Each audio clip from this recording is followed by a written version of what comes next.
Camera खरीदने गए एक जोड़े के साथ लगभग 2 करोड़ रुपए की ठगी, वेबसाइट के जरिए ठगी की साजिश। आप देख रहे हैं न्यूजीलैंड कोलकाता। कोलकाता के हेरी स्ट्रीट थाना क्षेत्र के पास स्थित एक एक्सपोर्ट इंपोर्ट कंपनी में एक जोड़े से भारी रकम की ठगी हुई।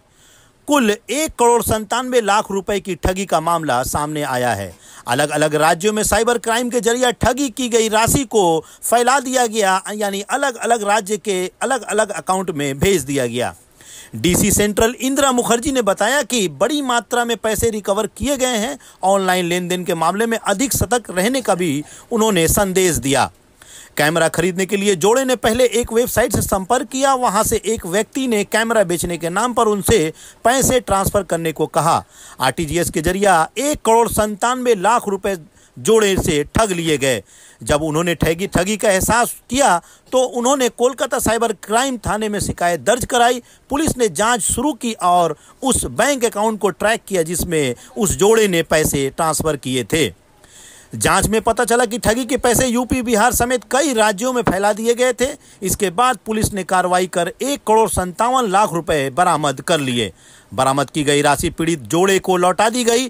पुलिस अब बाकी रकम की तलाश कर रही है और ठगी करने वाले के गिरोह का पता लगाने में जुटी है।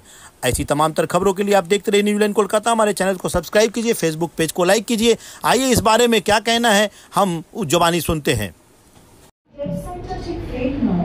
মানে ধরুন ওনারা একটা নম্বরের সাথে যোগাযোগ করতে বলা হয়েছিল যে এই নম্বরে আপনারা টাকাটা পাঠান, কিন্তু সেটা হয়তো তাড়াহুড়োতে বা কত প্রেসিং রিকোয়ারমেন্ট ছিল ওনারা সেখানে যাচাই করে উঠতে পারেননি যে এখানে টাকাটা পাঠাচ্ছেন যেটা আদৌ যাকে পাঠানোর কথা তাদেরই অ্যাকাউন্ট কিনা।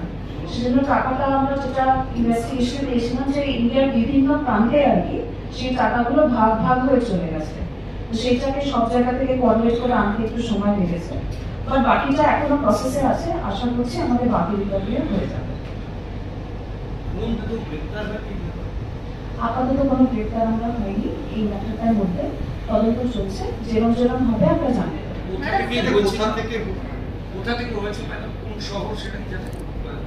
দেখুন, সাইবার ম্যাটারে ঠিক সেই অর্থে কোনো প্রিয় তো হয় না। এইটুকু বলতে পারি যেই কোম্পানি তাদের অফিস হিস্ট্রি কেস এরিয়ার আন্ডারে সেজন্য জিডিটা এখানে হয়েছিল, প্রথম যে জিডিটা হয় পরে কেসও হয়েছে। আর টাকাটা তো বিভিন্ন অ্যাকাউন্টে গেছে, Bihar, Jharkhand and other parts of India, অনেক জায়গাতেই গেছে। মোড অফ ট্রান্সফারটা কি ছিল? কোনো ইউপিআই কোনো আরটিজিএস? আরটিজিএস এর ল্যাঙ্গুয়েজ করে আরটিজিএস।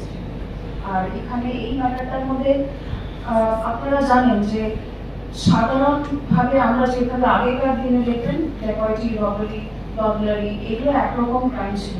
এখন তো যত যত টেকনোলজি ইমপ্রুভ করেছে সাইবার স্পেসে ক্রাইমের কিন্তু একটা খুব বড় বড় ফিচার হচ্ছে কি যত তাড়াতাড়ি আপনারা আর কি পুলিশের সাথে যোগাযোগ করতে পারবেন বা সাইবার পিএস বা সাইবার সেলের সাথে যোগাযোগ করতে পারবেন তত বেশি আমরা তত কুইক আমরা রিকভারি করতে পারবো। অনেক সময় এটা হয় যে বুঝতে অনেকটা সময় লেগে যায় যে সত্যি ফ্রড হয়ে গেছে, কিন্তু যখনই এটা আমার সবার কাছে আমি একটা আপিল রাখছি, নট অনলি অ্যাজ মানে head of central division cyber cell, কিন্তু কলকাতা পুলিশের তো প্রত্যেকটা ডিভিশনে একটা করে সাইবার সেল আছে, সাইবার পিএস আছে headed by DC cyber sir under the supervision of joint city crime. তো আমাদের এটাই রিকোয়েস্ট কি যখনই আপনারা কোনো টাকা ট্রানজাকশন করবেন, অনলাইন করবেন বা এমন কাউকে করবেন যাকে প্রথমবার করছেন, এটা তাড়াহুড়ো আমি জানি ছোট অ্যামাউন্ট অনেক সময় 100 টাকা বা 2000 টাকা করলে আমরা অতটা ফলো করি না।